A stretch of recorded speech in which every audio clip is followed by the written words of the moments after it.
The Mexican Council on Foreign Relations presents Coyuntura Comexi.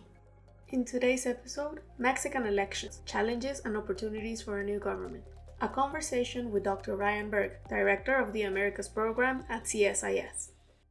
In the current context, how can the Mexico-US relation be characterized, and why are the upcoming elections important for that relationship? I would characterize the current moment in bilateral relations as being one of tenseness between the United States and Mexico. I think it's fair to say that tense nature of the bilateral relationship is felt both on the US side and on the Mexican side.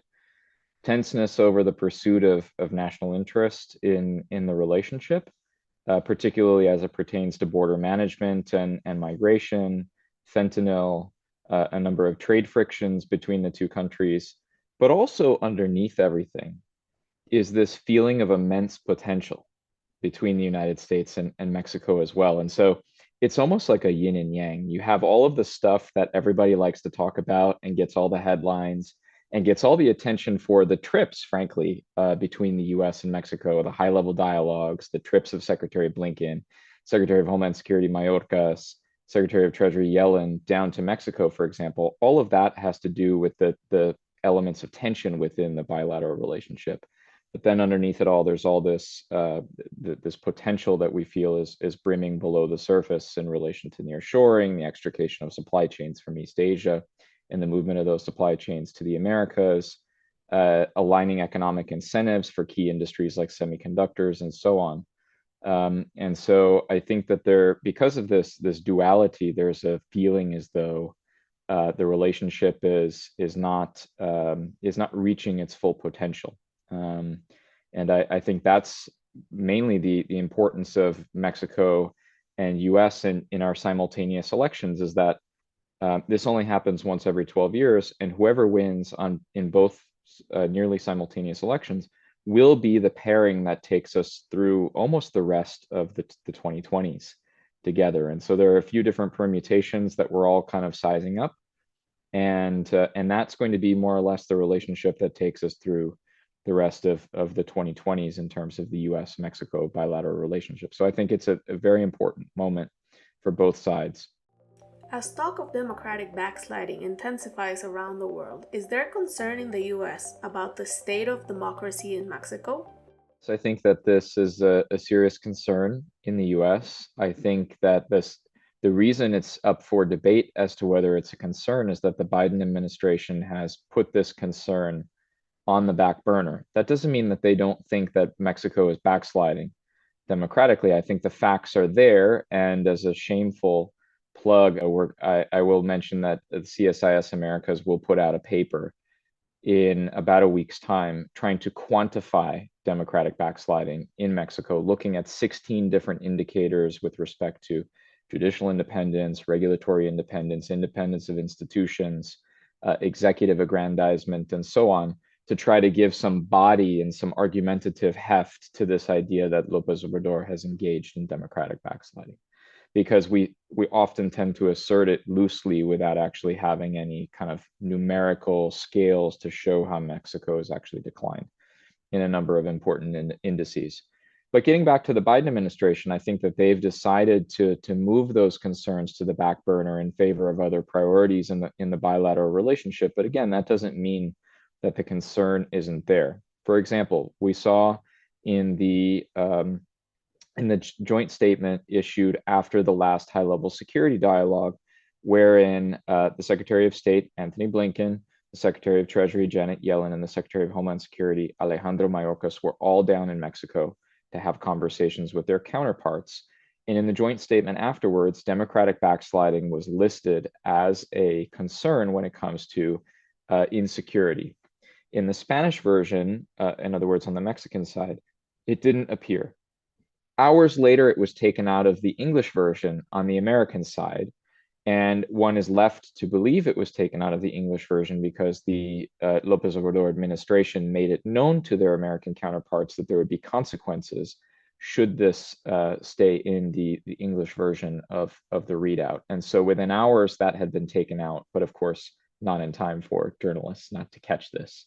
And so again, another indication of how We know that democratic backsliding has intersectionality with all of these issues in Mexico, but the Biden administration has put it on the back burner.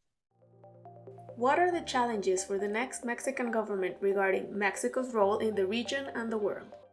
Well, I look at the broad sweep of Mexican foreign policy, and the unfortunate thing that I see at the moment is that Mexican foreign policy is less relevant and less weighty than it should be. López Obrador famously said on the campaign trail that the best foreign policy is a good domestic policy. I think that he wasn't lying when he said that that was his theory of foreign policy. Much of the foreign policy of this Morena government, in my opinion, has been ideological. It's been infused with a sense of populism. And in some cases, it's been intent on provocation in ways that I would consider to be unhelpful for forging strong bonds with not just the United States, but I would argue the rest of Latin America as well.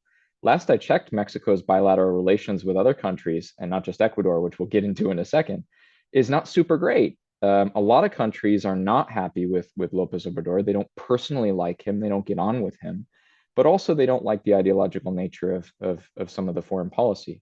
López Obrador claims that he abides by the Estrada doctrine and he doesn't interfere in other countries' internal affairs. The truth of the matter is that he interferes when he chooses, and he doesn't interfere when it suits him. In other words, he doesn't have anything to say about Russia's war in Ukraine, or very little to say other than that it should stop. And he has very little to say about, for example, democracy in Venezuela, other than he wishes it existed. And he has a lot to say, for example, about politicians of the center-right persuasion and some of the economic policies that they might pursue, or how certain governments, in his opinion, came to power through corrupt means. And so it's a very selective use and application of the Estrada doctrine. But I think more seriously, if you look at the Ecuador-Mexico relationship, it's a microcosm of a broader symptom of Mexico's foreign policy. There's a feeling as though Mexico is an emerging global power, and it should be. It should be a mid-sized power that is expressing its interests in the international system and is helping to. And I think the United States, with its hands full on a number of theaters, would welcome Mexico's positive role if it were to play one on the international stage. But there's a sense in which Mexico's foreign policy is punching far below its weight, and it's because in the past, if you look, Mexico used to give political asylum to, for example, victims of military dictatorships in Latin America. Now it's giving political asylum to convicted criminals like Jorge Glass in Ecuador. And so I'm not arguing that what the Noboa administration did was a good thing. I think it's a clear violation of the Vienna Conventions. But also, what I'm suggesting is that it's a diminution of Mexico's foreign policy weight to think that that is a good decision to give Jorge Glass political asylum, a known criminal and twice convicted former vice president of Ecuador. And I think it's a symptom of this broader sort of decline in Mexico's ability to express its interests in a meaningful way on the international stage. I think it's regrettable, but it's the reality at this point in time under the López Obrador government. How will the issues of migration and border management play out in the Mexican election, and how will they impact the American election? Well, my first comment is that Mexican voters expressing a very little interest in international affairs is something that I think Americans can sympathize with. I think the number of Americans who responded to a recent poll saying that foreign policy was the most important issue on which they vote, or one of the top three most important issues on which they vote, 3%, right?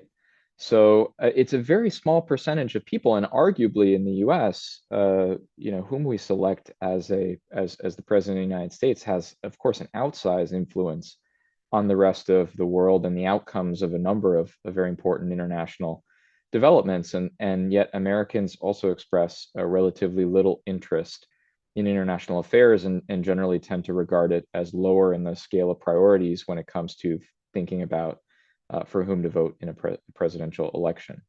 With respect to the borders, I think Mexico is quite right to express its concern about the number of migrants that are crossing Mexico on their way to the United States. In my conversations with many Mexican diplomats, both here in the United States and in Mexico, many of them are preoccupied about Mexico being overwhelmed itself in terms of the number of migrants, either those that are waiting on the Mexican side of the border to present their case for asylum in the United States, or those who are transiting through Mexico and on to somewhere else. There's simply not the architecture there and the history of Mexico receiving so many migrants for them to be fully attended to. And so I think Mexico is starting to realize that it's in its interest as well to control migration on the southern border with Central American countries.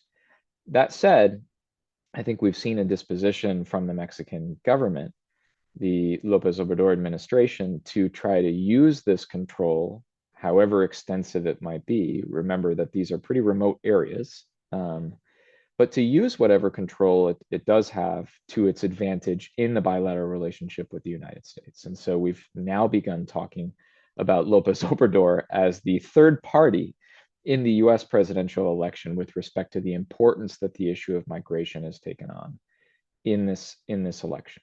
López Obrador, it's not an exaggeration to say, has the ability to influence the election with how well he decides to police the Mexican southern border, having an impact on how many people make it to the Mexican northern border and present their case for asylum in the US. And I think López Obrador is fully intent on taking advantage of that position that he now occupies within the presidential election to make demands, to create a situation of greater autonomy for Mexico in the pursuit of its policy, mostly its domestic agenda.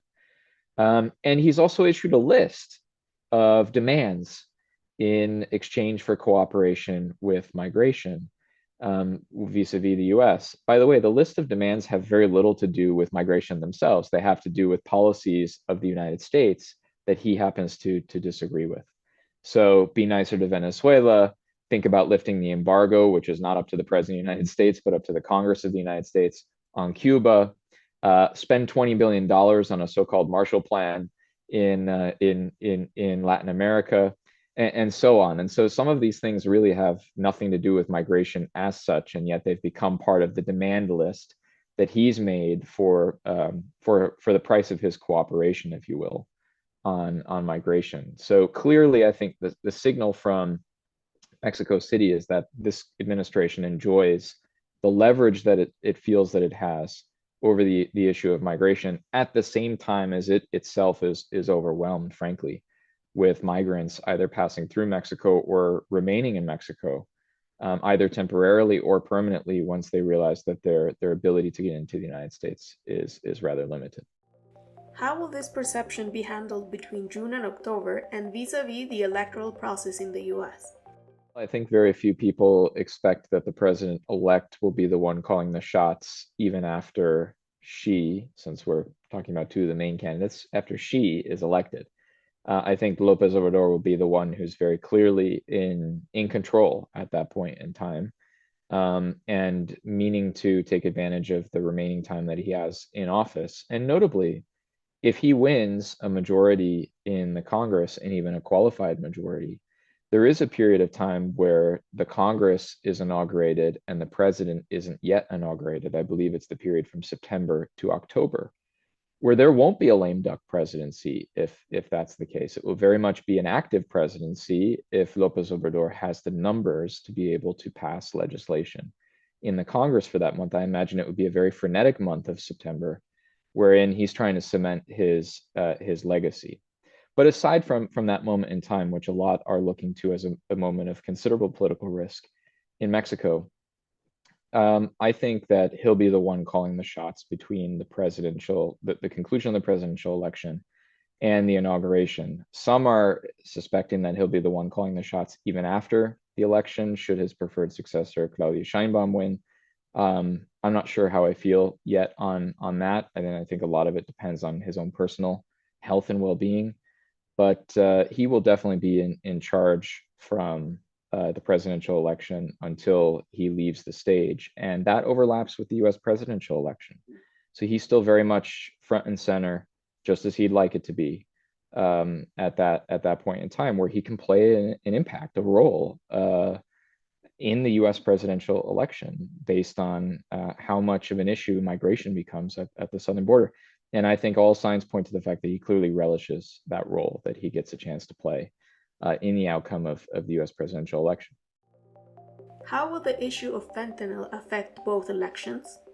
I think that there's a real push in the United States to take the gloves off with respect to Mexico. Now, I'm not referring to an invasion of Mexico or kinetic action against Mexico, but I am referring to a more forceful push to try to garner greater cooperation from Mexico. And certainly López Obrador's rhetoric and the denial of facts, which is that fentanyl is produced in Mexico, have given ammunition to certain segments of Capitol Hill who would like to see a much firmer response vis-a-vis Mexico. I think, or what I hope will emerge on the campaign trail, are a set of ideas to have a deeper cooperation with Mexico, and we may have to coerce that cooperation, or we may, coerce isn't the right word, we may have to induce that cooperation with some incentives.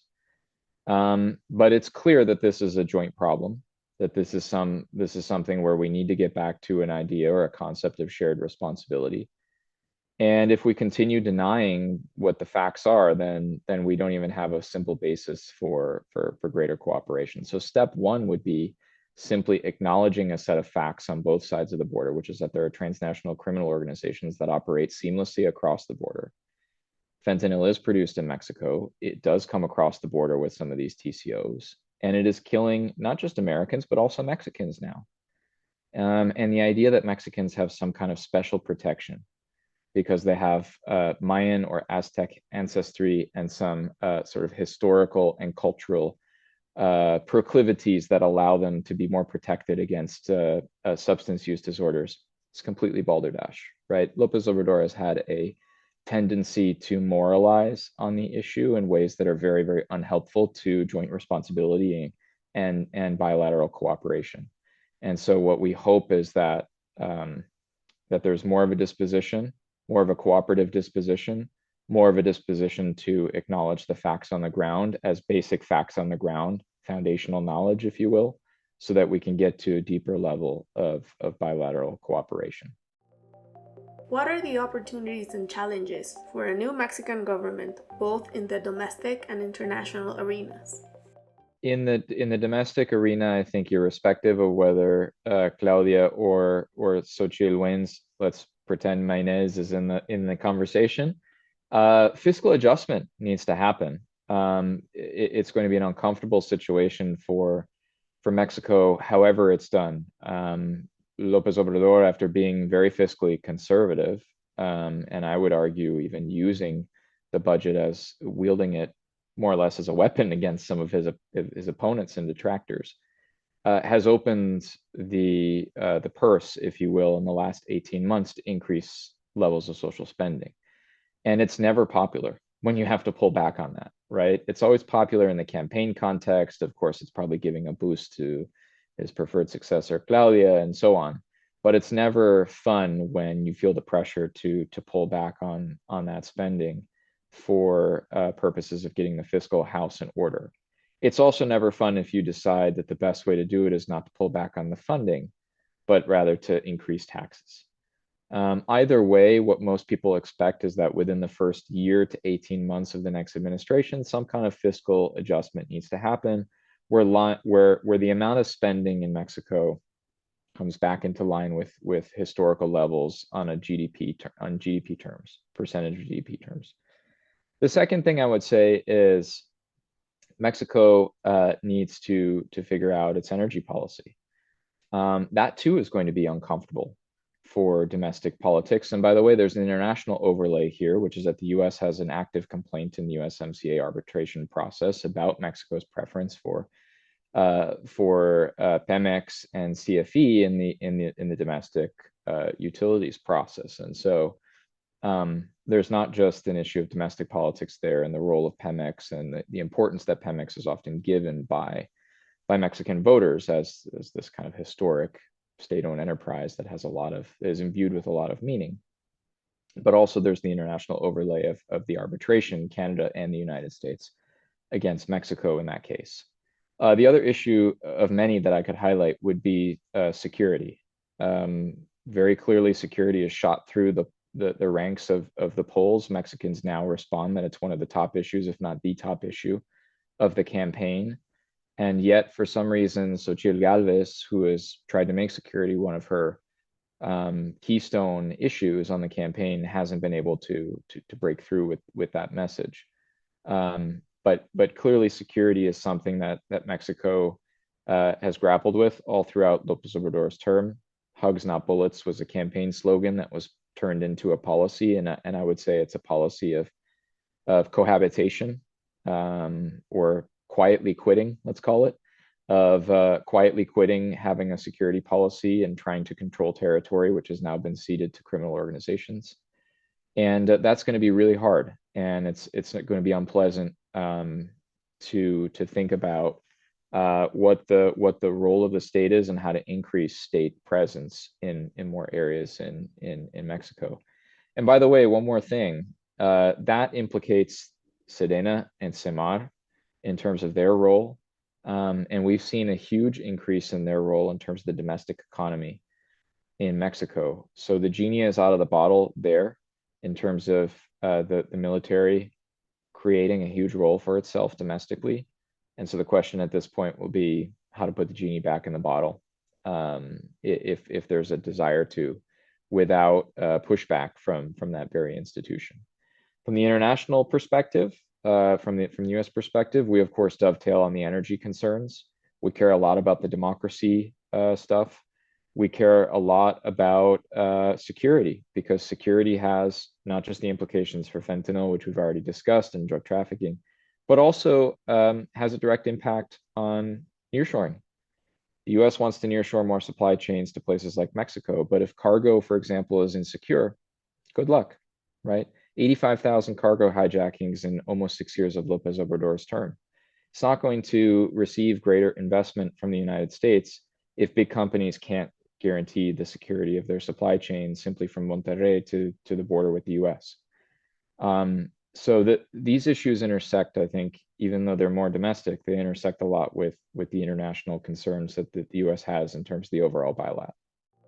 What are the best and worst possible scenarios for Mexico and the US after both elections, and what are the emerging issues in the bilateral relation? This is the election, at least in the US, that I think has the most amount of uncertainty that I've experienced in my lifetime, and it quite possibly might be the election with the most amount of uncertainty I ever experienced in my lifetime. And so every week seems to bring a new X factor for the presidential election here in the US. So my crystal ball is pretty hazy as to who's going to win and what that's going to mean. I think it's going to be a very close race. I think the only thing we can say with certainty is that it's going to come down to very few number of votes in a very few select states, as it did in 2020, as it did in 2016. The US is pretty competitive in terms of its presidential elections. That said, I think one thing that helps to insulate the US-Mexico relationship to a certain extent from the various dynamics of who may win these elections on both sides of the border is the institutionality of the relationship. We have all sorts of dialogues and conversations and mechanisms and channels to speak to the other. And those channels are often thematic. They're very dedicated to their subject. And they include both government and the private sector. So in many ways, the worst possible outcome is not necessarily the individual candidates in this case. It's if candidates feel as though the channels, this entire architecture that we've built up to have a more robust bilateral relationship, is all of a sudden not useful to pursuing interests within the bilateral relationship. That, in my opinion, would be the worst outcome of these simultaneous elections. If all of a sudden we ignored all of this bilateral architecture, binational architecture that we've created together with Mexico to try to solve joint problems, we cast it aside and didn't fully make use of all these channels that we have to pursue interests in one another's countries. I think that there's one thing that I would add with respect to an area that I've been looking at very carefully over the last couple months. And it's an area where I see electoral concerns in the US that I don't think are fully appreciated in Mexico. And I'll just comment on it briefly. And that is, I think, the growing role of China in Mexico. I know that Mexicans are aware of the growing role of China in Mexico. That's not my argument. My argument is that many Mexicans are not yet fully aware of the consternation that this has caused in Washington, and they don't fully appreciate yet the ramifications of where this could be leading, especially with respect to bilateral interests that we have in the bilateral relationship, as well as the USMCA review process, which will get underway in about a year and a half's time. So the issue of Mexico, I think, is the elephant. The issue of China, rather, in Mexico is the elephant in the room.